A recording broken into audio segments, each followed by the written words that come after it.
नमस्कार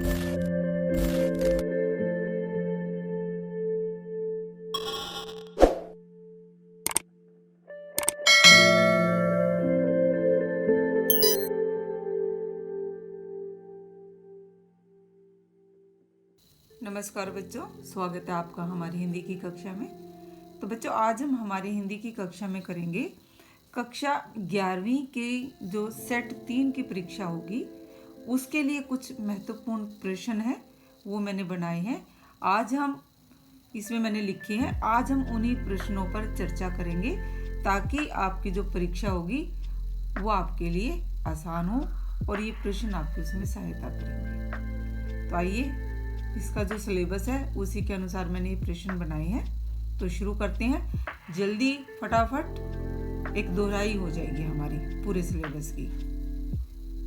पहला प्रश्न होगा हमारा, स्पीति में बारिश पाठ की विधा व लेखक का नाम बताओ। तो इस पाठ की विधा है यात्रा वृत्तांत और पाठ के लेखक का नाम है कृष्णनाथ। दूसरा होगा, स्पीति किस जिले की तहसील है। तो स्पीति लाहुल जिले की तहसील है, तो इसका उत्तर होगा लाहुल। नंबर 3 है, लेखक के अनुसार कौन स्पीति की रक्षा व संहार करता है। ये प्रश्न आपका 2 नंबर में भी आ सकता है और 1 नंबर में भी आ सकता है। तो इसका उत्तर होगा उसकी भौगोलिक स्थिति। जो स्पीति की भौगोलिक स्थिति है वही उसकी शत्रुओं से रक्षा करती है और वही उसका संहार भी करती है। अगला होगा, स्पीति पर किसने आक्रमण किया था। एक आक्रमणकारी आया था, उसी का नाम इसमें बताना है। इसका उत्तर होगा जोरावर सिंह। अगला है, 1846 में अंग्रेजों को लाहुल स्पीति किस राजा से प्राप्त हुआ। 1846 में लाहुल स्पीति अंग्रेजों के अधिकार में आए थे, तो वो किस राजा ने उनको दिया था, वही उत्तर बताना है। तो उत्तर होगा कश्मीर के राजा गुलाब सिंह। अगला होगा, हिमाचल प्रदेश अलग राज्य कब बना। 1966 में। नंबर 7, स्पीति की समुद्र तल से कितनी ऊंचाई है। तो 13,000 फीट। नंबर 8, स्पीति की 1901 और 1971 की जो जनगणना है उसके अनुसार औसत जनसंख्या क्या है। तो 1901 में जब जनगणना हुई थी तो इसकी औसत जनसंख्या थी 2 व्यक्ति प्रति वर्ग मील, और जब 1971 में हुई थी तब इसकी थी जनसंख्या 4 व्यक्ति प्रति वर्ग मील। तो ये 2 प्रश्नों का ही मैंने एक प्रश्न बना लिया है। अगला होगा, केलंग से स्पीति संदेश कैसे भेजे जाते थे। वायरलेस सेट पर। अगला है नंबर 10, 1873 में लाहुल स्पीति के प्रशासन के अधिकार किसे दिए गए। क्योंकि लाहुल स्पीति थी वो दुर्गम क्षेत्र था, तो उसके जो प्रशासन के अधिकार 1873 में नोनो को दे दिए गए थे। नोनो एक दूसरे दर्जे के मजिस्ट्रेट के बराबर उसका अधिकार था, तो वही प्रशासन की देखरेख वहां करता था। अगला प्रश्न होगा, हिमालय में स्पीति कहाँ स्थित है और इसकी मुख्य फसल क्या है। तो ये मध्य हिमालय में स्थित है स्पीति, और इसकी मुख्य फसल जौ है।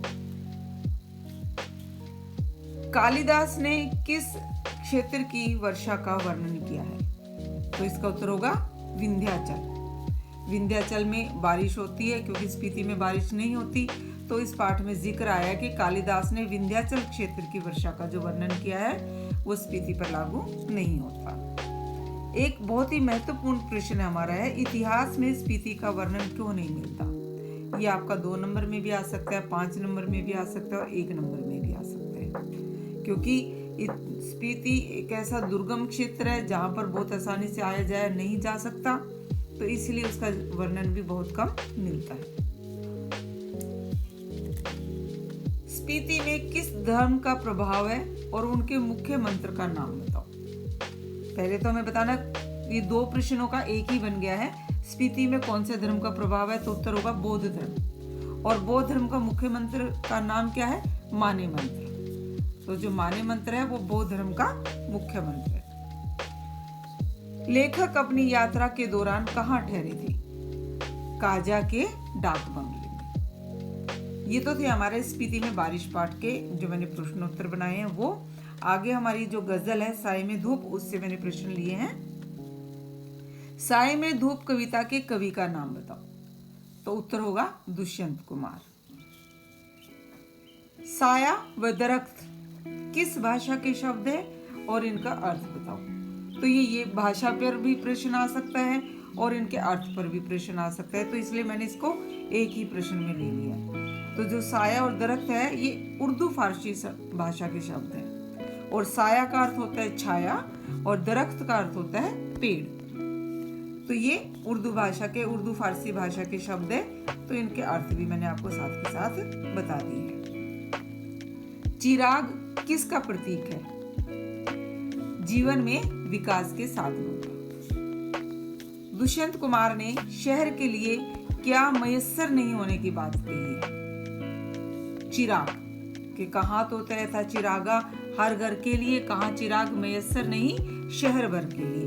तो यहाँ मयस्सर मतलब उपलब्ध, तो क्या उपलब्ध नहीं होने की बात कही है? चिराग, जो कि हमारी सुविधाओं, हमारे साधनों का प्रतीक है। नजर के लिए कैसा नजारा चाहिए? हसीन। ये तो थे हमारे साय में धूप जो गजल है उसके प्रश्नोत्तर। आगे मैंने लिए आलो अंधारी जो पाठ है वितान का, उसके प्रश्नोत्तर लिए। तो आइए उनको करते हैं। आलो अंधारी पाठ की लेखिका कौन है? बेबी हालदार। बेबी हालदार का विवाह कब और किससे हुआ? ये दो अलग अलग प्रश्न है, मैंने एक में ले लिए। तो बेबी हालदार का विवाह 13 वर्ष की उम्र में हो गया था। और किससे हुआ? तो उसका उत्तर होगा अपने से दुगनी आयु के व्यक्ति के साथ। जो उसका पति था जिसके साथ उसका विवाह किया गया था, उसकी आयु उस वक्त उससे दुगनी थी। लेखिका ने पति का घर क्यों छोड़ा? पति की ज्यादतियों से तंग आकर। ज्यादतियां मतलब अत्याचार करता था, मारपीट करता था, उन सब से परेशान होकर लेखिका ने अपने पति का घर छोड़ दिया था। बेबी हालदार को काम दिलवाने में किसने सहायता की? क्योंकि पाठ की शुरुआत में बेबी हालदार के पास कोई काम नहीं था, तो सुनील नामक एक युवक था जो ड्राइवर का काम करता था, उसने बेबी हालदार को काम दिलवाने में सहायता की थी। बेबी फरीदाबाद आने से पहले कहाँ रहती थी? तो उत्तर होगा दुर्गापुर। अगला प्रश्न है, तुम भी आशापूर्णा बन सकती हो, किसने कहा और किसको कहा? ये दोनों तरह से प्रश्न आ सकता है। तो तुम भी आशापूर्णा बन सकती हो, ये बात जेठू ने कही थी बेबी हालदार को, क्योंकि वो पढ़ाई लिखाई में रुचि ले रही थी। तो जेठू ने उसको कहा था कि तुम भी आशापूर्णा की तरह एक अच्छी लेखिका बन सकती हो। अगला है, जेठू कौन थे और जेठू का अर्थ बताओ। ये दोनों तरह ही आ सकता है। तो जेठू तातुश के मित्र थे और जेठू का अर्थ होता है पिता का बड़ा भाई। पिता के बड़े भाई को बंगाली भाषा में जेठू कहा जाता है। और अगला है, बहुत ही महत्वपूर्ण है, ये आपका 2 नंबर या 5 नंबर में भी आ सकता है कि आलो अंधारी अपने में लेखिका की समस्याओं के साथ साथ किन सामाजिक मुद्दों को समेटे हुए है। अर्थात जो आलो अंधारी पाठ है उसमें लेखिका की तो व्यक्तिगत समस्याएं तो है ही, उसके साथ साथ कुछ सामाजिक मुद्दे भी हैं। जैसे समाज में अकेली महिलाओं का रहना, दूसरा था आवास की समस्या। तो ये दोनों समस्याएं सामाजिक मुद्दा है, पूरे समाज की समस्या है, अकेली लेखिका की नहीं है। तो ये प्रश्न आपका 2 नंबर या 5 नंबर में भी आ सकता है। तो इसके बाद आगे करेंगे। अगला प्रश्न होगा नंबर 29 पर होगा, बेबी हालदार के कितने बच्चे थे? तो इसका उत्तर होगा 3 बच्चे थे, 2 लड़के व 1 लड़की। नंबर 30 पर है, तातुश बेबी हालदार को कितना मासिक वेतन देते थे? 800 रुपए। लेखिका का घर किसने तोड़ा? सरकारी कर्मचारियों ने। पार्क में लेखिका की मुलाकात किससे हुई? एक बंगाली युवती थी जिसका नाम सुनीति था, उसका नाम भी पूछा जा सकता है और खाली उसका वैसे भी पूछ सकते, बंगाली युवती आप लिख सकते हो। शर्मिला दी कौन थी और उसकी वयस क्या थी? वयस का अर्थ होता है उम्र, आयु। तो आपका ये भी एक अर्थ पूछ सकते हैं, वयस्क का अर्थ क्या होता है, तो मैं आपको बता रही हूँ। वयस्क का अर्थ होता है आयु या उम्र। तो शर्मिला दी जेठू की बंधु थी और उसकी वयस क्या थी, मतलब वो बेबी की वयस की ही थी। जो आयु बेबी हालदार की थी उतनी ही आयु उसकी शर्मिला दी की भी थी, उसकी हम उम्र थी वो। बेबी हालदार के पिता कहाँ नौकरी करते थे? जम्मू कश्मीर में सेना। अगला प्रश्न है, शर्मिला दी क्या काम करती थी? अध्यापन, वो पढ़ाती थी। और एक और प्रश्न है, लेखिका को अपनी माता की मृत्यु की खबर कैसे मिली? क्योंकि उसके भाई भी वहाँ पास में रहते थे और उनको पता था कि लेखिका की माँ की मृत्यु हो गई, लेकिन उन्होंने उसे नहीं बताया था। और जब उसके पिता उससे मिलने आए तभी लेखिका को पता लगा था कि उसकी माता का देहांत हो गया है। तो ये प्रश्न आपका 2 नंबर में भी आ सकता है और 5 नंबर में भी आ सकता है। इसके साथ अब अगले जो मैंने प्रश्न उत्तर लिए हैं वो लिए हैं अभिव्यक्ति एवं माध्यम के। तो सबसे पहले तो मैं आपको ये बताती हूँ कि आपको सरकारी पत्र लेखन भी आ सकता है। कोई आपको एक विषय दे देंगे, कहेंगे सरकारी पत्र लिखो या अर्ध सरकारी पत्र लिखो या अनुस्मारक लिखो या टिप्पणी लिखो, ये तो आपको लिखना आ ही सकता है।